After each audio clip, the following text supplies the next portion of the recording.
देख रहे हैं पार ब्रेकफास्ट। नया कारोबारी हफ्ता है और ये हफ्ता भारतीय बाजारों के लिए विदेशी संकेतों के लिहाज से काफी अहम है और साथ ही घरेलू स्तर पर भी कई ऐसे ट्रिगर्स हैं जो बाजार की दिशा को तय करेंगे। एडवांस टैक्स के आंकड़े जारी होंगे, शुक्रवार को ओपेक की बैठक है, तो ये कुछ अहम ट्रिगर्स है। लेकिन आज की शुरुआत से पहले क्या अहम संकेत मिल रहे हैं, सबसे पहले वो आपको बता देते हैं। दरअसल ट्रेड वॉर की टेंशन बढ़ी है यूएस और चाइना के बीच में। शुक्रवार को डोनाल्ड ट्रंप ने कई चाइनीज प्रोडक्ट्स पर ड्यूटी बढ़ाने की बात कही थी, टैरिफ बढ़ाने की बात कही थी और उसी के मद्देनजर अब चाइना ने भी काफी सारे ऐसे प्रोडक्ट्स हैं जिन पर ड्यूटी बढ़ाई है। तो ट्रेड वॉर का माहौल यूएस और चाइना के बीच बनता हुआ दिखा है और अमेरिकी बाजार शुक्रवार को हल्के दबाव के साथ बंद हुए हैं। एशियाई बाजार भी हल्की कमजोरी दिखा रहे हैं शुरुआती सत्र में और एसजीएक्स निफ्टी भी लगभग 40 अंक नीचे ट्रेड कर रहा है। क्रूड की चाल पर नजर रहेगी क्योंकि क्रूड को लेकर अहम बैठक है शुक्रवार को ओपेक की और उससे ठीक पहले इंडिकेशंस मिले हैं कि रशिया और सऊदी अरेबिया आउटपुट बढ़ा सकते हैं और इसी वजह से क्रूड फिसला है अंतर्राष्ट्रीय बाजारों में। ब्रेंट अब 73 और नाइमेक्स $64 के स्तरों पर ट्रेड कर रहा है। और एक खास चर्चा हुई शंकर शर्मा से, उन्होंने बाजार को लेकर क्या राय रखी है ये आपके सामने रखेंगे और दिन भर इस एक्सक्लूसिव इंटरव्यू के कुछ मुख्य अंश आप सुनेंगे, लेकिन भरोसा उनका तेजी का ही है। शुरुआत करते हैं एसजीएक्स निफ्टी से कि वहां क्या इंडिकेशंस मिल रहे हैं। एसजीएक्स निफ्टी लगभग अब 47 अंक नीचे ट्रेड कर रहा है, आधा % की कमजोरी के साथ 10,780 के स्तर पर। संकेत एशियाई बाजारों से, क्रूड से, अमेरिका से कैसे हैं, फटाफट से समझते हैं। मेरे सहयोगी संदीप मौजूद है मुंबई से। Sandeep good morning. संकेत तो क्रूड की तरफ से तो बेहतर लग रहे हैं लेकिन एशिया और यूएस ये थोड़ी कमजोरी दिखा रहे हैं संदीप। बिल्कुल, क्रूड के फ्रंट पे देखें तो जरूर राहत है लेकिन ओवरऑल देखें तो संकेत आज थोड़े से कमजोरी के हैं। हालांकि चाइना, हांगकांग और ताइवान ये कुछ ऐसे मार्केट्स हैं जो कि एशिया में बंद हैं, लेकिन जापान और कोरिया के मार्केट जो कि खुले हैं उनमें अगर आप देखें तो सुस्त या तो फिर नरमी के साथ ही कारोबार देखने को मिला। और ये इसलिए जैसे आप कह रही थी कि जो ट्रेड वॉर की चिंताएं हैं वो यूएस और चाइना के बीच में कहीं ना कहीं बढ़ती हुई दिख रही है। 6 जुलाई से करीब $34 अरब के चीनी सामान है जिसके ऊपर ड्यूटी लगाने की बात ट्रंप ने करी है और करीब $16 अरब के और कुछ उत्पाद हैं, करीब 284 उत्पाद हैं जिसके ऊपर समीक्षा की जाएगी, उसके बाद फैसला लिया जाएगा। यानी कि कुल मिला के $50 अरब के जो चीनी सामान है उसके ऊपर ड्यूटी लगाने की बात यूएस की ओर से आई है और तुरंत चाइना की ओर से भी जो जवाबी कार्रवाई है वो देखने को मिली है। उन्होंने भी कहा है कि यूएस से जो सोयाबीन और जो इलेक्ट्रिक गाड़ियां इंपोर्ट होती हैं उसके ऊपर 25% इंपोर्ट ड्यूटी लगाई जाएगी। तो कुल मिला के देखा जाए चाइना और यूएस के बीच में जिस तरह से ट्रेड वॉर बढ़ता हुआ दिख रहा है उसका इंपैक्ट एशियन मार्केट में साफ तौर पर देखने को मिल रहा है और उसी को शायद एसजीएक्स निफ्टी बनाने की कोशिश कर भी रहा है।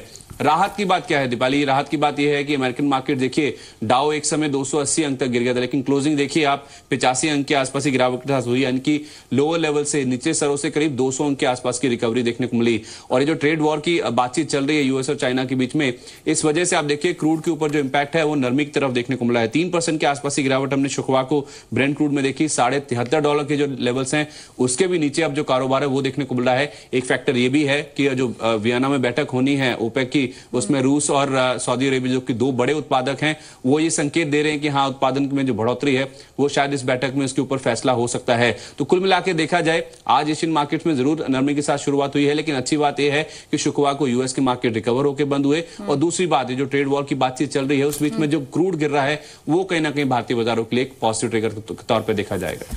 बिल्कुल, क्रूड में डेफिनेटली कमजोरी आई है अंतर्राष्ट्रीय बाजारों में और $73 के नजदीक अभी ट्रेड कर रहा है ब्रेंट का भाव और नाइमेक्स लगभग $64 पर है। शुक्रिया संदीप ये क्यूज बताने के लिए। लेकिन फटाफट से देख लेते हैं कि शुक्रवार के सत्र में एफआईएस डीआईएस ने क्या किया है, उसके बाद आज की रणनीति को समझेंगे। कैश मार्केट में एफआईएस की ओर से बिकवाली हुई है 1525 करोड़ की, डीआईएस की ओर से खरीदारी हुई है 561 करोड़ की, एफएनओ में भी खरीदारी हुई है एफआईएस की ओर से 4340 करोड़ की, जिसमें उन्होंने इंडेक्स फ्यूचर्स खरीदे हैं 604 करोड़ के, इंडेक्स ऑप्शंस भी उन्होंने बाय किए हैं 3260 करोड़ के और स्टॉक फ्यूचर्स में भी खरीदारी का ही रुझान रहा है 385 करोड़ का। तो एफआईएस के संकेत खराब नहीं है उतने कैश मार्केट में, हालांकि उनकी ओर से बिकवाली हुई है लगभग 1500 करोड़ की। लेकिन इन संकेतों के बीच में आज आपकी रणनीति क्या होनी चाहिए इस पर चर्चा करते हैं। रुक करते हैं हमारे खास सेगमेंट का जहां रोज हम बात करते हैं जी बिजनेस के मैनेजिंग एडिटर अनिल सिंघवी से।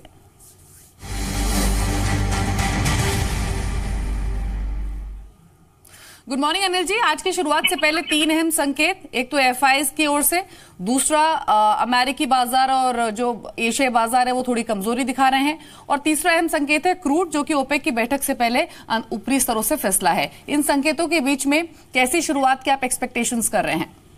Good morning Deepali. सबसे ज्यादा अहम है ट्रेड वॉर वाली चिंताएं जो फिर से बढ़ती हुई नजर आ रही है, और उस पर दुनिया भर के बाजार रिएक्शन भी दे रहे हैं। वो अलग बात है कि अमेरिकी बाजार थोड़ा रिकवर होकर अच्छे बंद हुए हैं, इतने बुरे बंद नहीं थे क्योंकि मिड सेशन तो काफी खराब था, लेकिन एशियाई बाजारों में कॉन्फिडेंस की कमी है और भारतीय बाजार में थोड़ी सी प्रॉफिट बुकिंग का माहौल पहले से दिखा रहे हैं। पिछले 2-3 ट्रेडिंग सेशन हमारे लिए बहुत अच्छे हैं नहीं, ऊपरी स्तरों पर लगातार प्रॉफिट बुकिंग आती हुई दिख रही, तो उसका असर दिखेगा।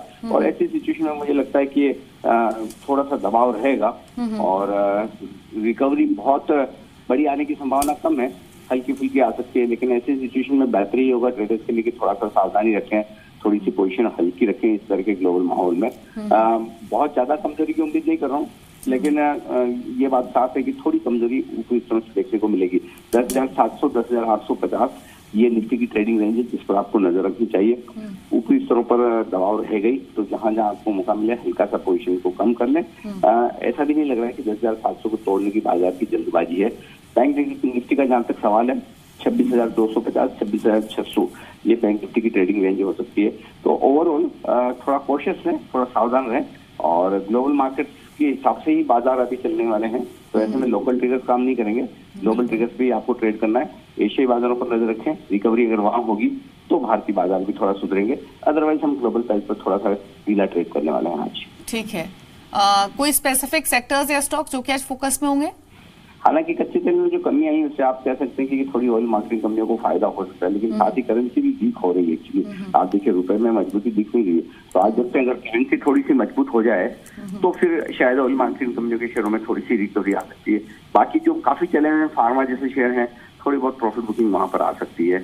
जहाँ जिन शेयरों में अच्छी तेजी बन चुकी है वहां थोड़ा सा हल्का हो जाने में समझदारी है।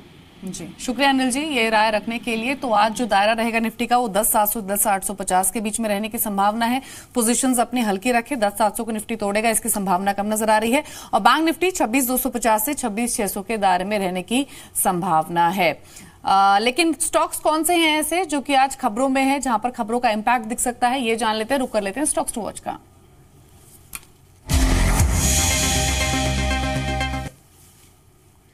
गुड मॉर्निंग पूजा, बताइए कौन से शेयर्स हैं आपके पास? Good morning Deepali. शुरुआत सबसे पहले आज के ट्रिगर्स से कर लेते हैं। अदानी ग्रीन एनर्जी, आज इस शेयर की लिस्टिंग होगी। अदानी एंटरप्राइजेस की सब्सिडरी है ये कंपनी, और माना जा रहा है कि 20 से 25 रुपए प्रति शेयर के भाव पर इस कंपनी की लिस्टिंग होगी। यहाँ आपको बता दें कि ये जो कंपनी है ये अदानी रिन्यूएबल कारोबार के डिमर्जर से ये कंपनी बनी है, और आज इसकी लिस्टिंग पर हमारी नजर रहेगी। इसके अलावा डॉक्टर रेड्डीज और वेदांता, इन दो स्टॉक्स के लिए भी आज खबर है। सेंसेक्स में डॉक्टर रेड्डीज का आखिरी दिन है, आज से कुछ बदलाव होंगे, और डॉक्टर रेड्डीज की जगह अब सेंसेक्स वेदांता में सेंसेक्स अब शामिल हो जाएगा।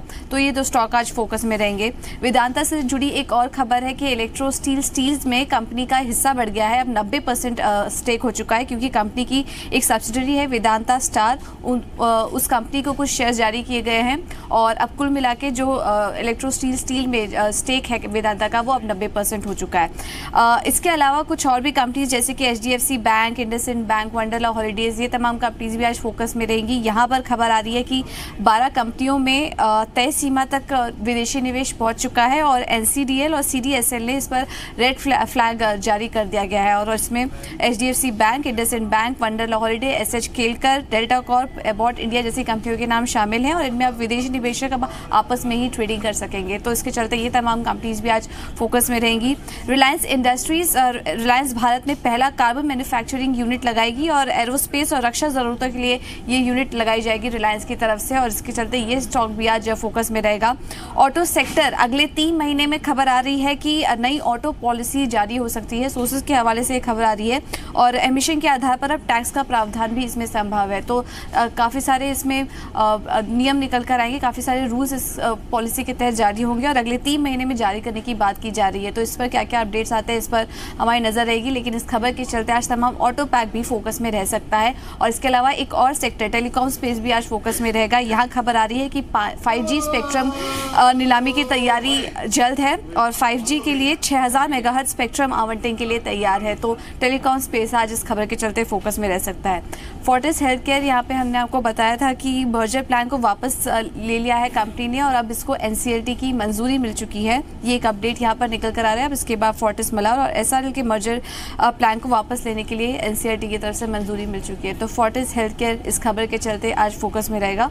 और आखिर में बात करते हैं करोरिया केमिकल्स की। आंध्र प्रदेश में प्लांट लगाने की मंजूरी मिल गई और एनुअल पर एनम होगी, जिसके चलते आज ये स्टॉक भी आज खबरों में रह सकता है। ठीक है, शुक्रिया पूजा आपका। तो तमाम वो शेयर्स जो कि फोकस में होंगे। अभी टेलीकॉम का जिक्र किया पूजा ने, आइडिया पर भी नजर रखकर चली क्योंकि आज DOT की ओर से आइडिया वोडाफोन के मर्जर को अप्रूवल मिल सकता है। एक और स्टॉक जिस पर आपको ध्यान देना है वो है ICICI बैंक का। इस तरह का बज है मार्केट में कि ICICI प्रूडेंशियल के जो CEO है संदीप बख्शी, उनको अंतरिम CEO ICICI बैंक का बनाया जा सकता है। हालांकि इस पर कोई बैंक की ओर से कोई नोटिफिकेशन नहीं आया है और ना ही बैंक बोर्ड ने अभी ऐसा कोई डिसीजन लिया है, पर बज है ऐसा कि ICICI प्रूडेंशियल के जो CEO है संदीप बख्शी, जो कि अगस्त 2010 से कंपनी की कमान संभाल रहे हैं, उनको ICICI बैंक का CEO बनाया जा सकता है। तो ये दो स्टॉक्स भी होंगे जहां पर आपको ध्यान देना है। आप देख रहे हैं पावर ब्रेकफास्ट। एक बार फिर से देख लेते हैं SGX निफ्टी को, जो कि लगभग अब 44 अंकों की कमजोरी दिखा रहा है 10,781 के लेवल पर। लेकिन आपको बता दें आज ज्यादातर एशियाई बाजार बंद है। चाइना, हांगकांग, ताइवान और इंडोनेशिया, ये 4 देशों के बाजार आज बंद रहेंगे। लेकिन एक खास बातचीत हुई शंकर शर्मा के साथ और भारतीय बाजारों में तेजी बरकरार रहेगी, ये उनका कहना है, जो कि फर्स्ट ग्लोबल के जॉइंट MD भी हैं। शंकर शर्मा ने निवेशकों को 2019 में होने वाले आम चुनाव से पहले मुनाफ वसूली की सलाह दी है। खास चर्चा हुई उनके साथ और ये एक्सक्लूसिव बातचीत की जी बिजनेस के मैनेजिंग एडिटर अनिल सिंघवी ने। Running up to the election, I think markets will be by and large okay. They won't be great. In fact, अगर आप दूसरी तरह से देखें, नहीं, लेकिन वो तो तब होंगे जब लोगों को लगे यही सरकार फिर से बनेगी, तभी बाजार खराब ना हो। ये आप कैसे कह सकते हैं? क्योंकि अगर सरकार बदलने की संभावना हो तो बाजार फिर तो थोड़ा तो शंकर सर टेंशन में, प्रेशर में आएगा। नहीं लगता? मैं बोलता आ भी जाए तो क्या है, 1 दिन की बात है, 2 दिन की बात है, 4 दिन की बात है, और क्या होगा इससे ज्यादा। रिजल्ट के दिन उतना डर नहीं है, डर रिजल्ट के दिन तक पहुंचने तक का है। मेरे हिसाब से रिजल्ट के दिन ही जो होना है होगा। ओके, हाँ, तब तक कुछ नहीं, तब तक आराम से हम वक्त निकाल लेंगे। तब तक मेरे हिसाब से आपको उसके 2 महीने 3 महीने पहले you should be liquid. Right, मेरा एक मानना है, should be liquid, you should have some cash, because मेरा ये मानना है जैसे भी हो बनेगी कोई कॉलिशन की सरकार, चाहे बीजेपी के सपोर्ट से बने, बीजेपी से बने या दूसरे साइड से बने। 2019 के नतीजे मार्केट को पसंद नहीं आएंगे, ठीक है, चाहे वो बीजेपी से बने या बीजेपी के बिना बने, इट इज इररिलेवेंट। तो फिर वो हल्का होना है, जो लिक्विड में आना है जी, वो अभी से आना है कि उसी वक्त इंतजार? मेरा ये मानना है मार्केट इतनी पहले से चीजों को डिस्काउंट नहीं करता, तो बीच में बहुत चीजें हो सकती हैं। And in politics, 1 week is a long time, as we all say, right? तो इतना भी कोई लंबा व्यू नहीं लेना चाहिए। I think closer to that, you should remain liquid.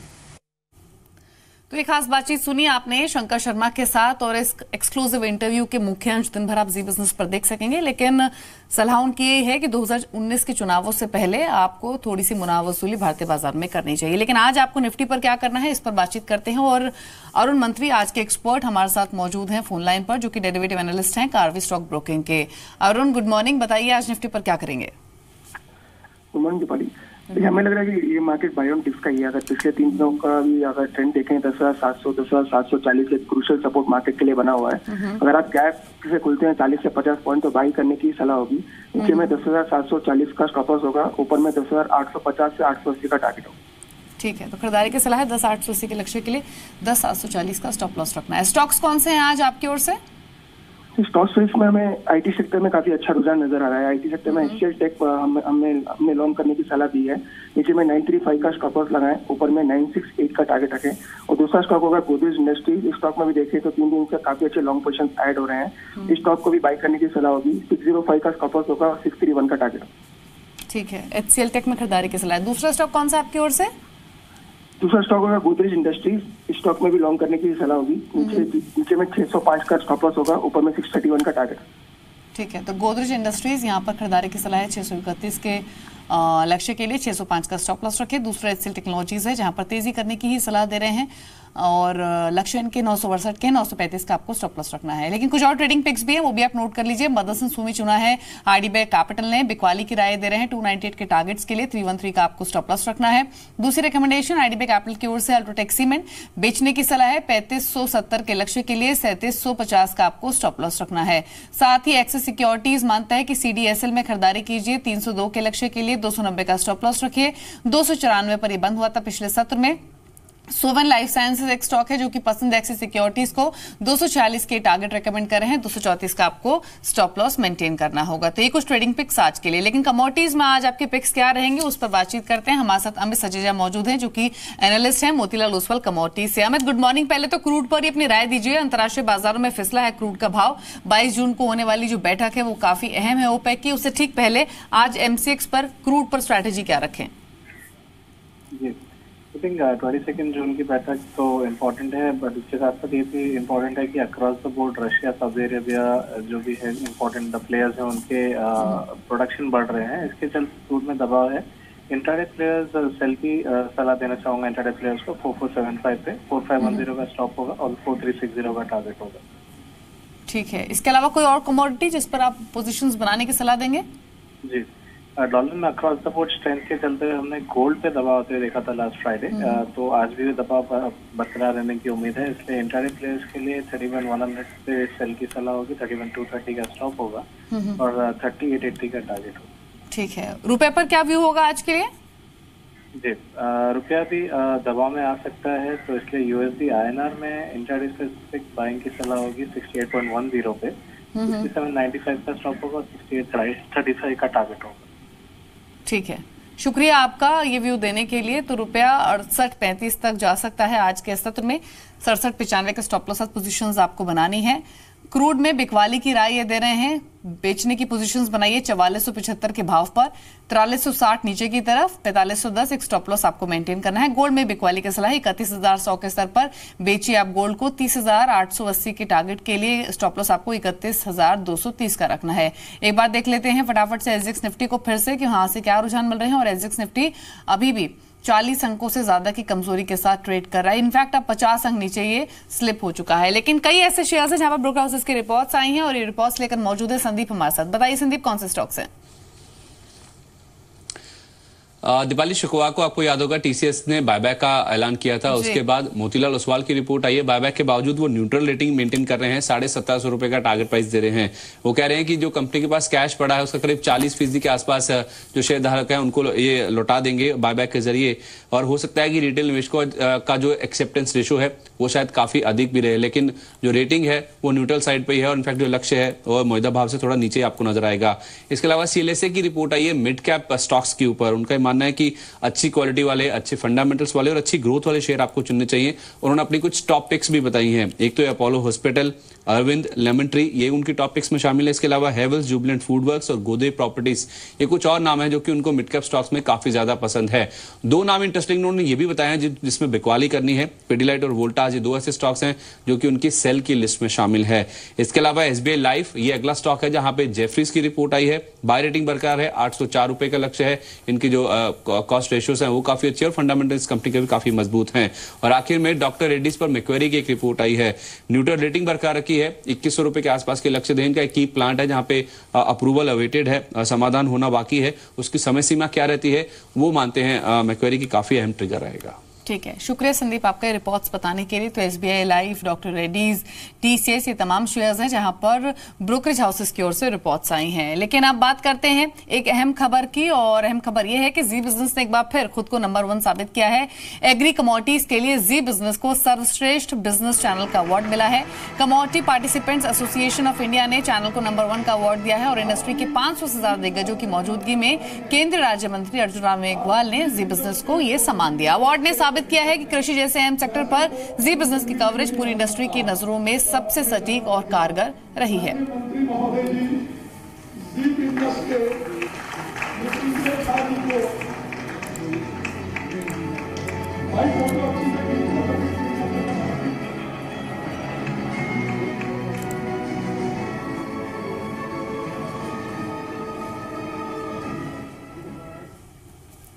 एक बार फिर से देख लेते हैं एशियाई बाजारों का हाल और एसजीएक्स निफ्टी को। और एशियाई बाजारों के हाल की बात करें तो चाइना, हांगकांग, इंडोनेशिया और ताइवान के बाजार बंद है, लेकिन इसके अलावा जापान का निक्केई 150 अंक नीचे है। साउथ कोरिया का कॉस्पी ये भी लगभग 7 अंक की कमजोरी दिखा रहा है। एसजीएक्स निफ्टी 52 अंकों की कमजोरी के साथ दिन के निचले स्तरों पर है 10,774 के स्तर पर। एक छोटे से ब्रेक के लिए रुक रहे हैं, लेकिन इन संकेतों के बीच में कौन से वो स्टॉक्स है जो आपकी कमाई कराएंगे वो हम आपको बताएंगे। देखिए दमदार 20 इंट्राडे कॉल्स हमारे खास शो फास्ट मनी में।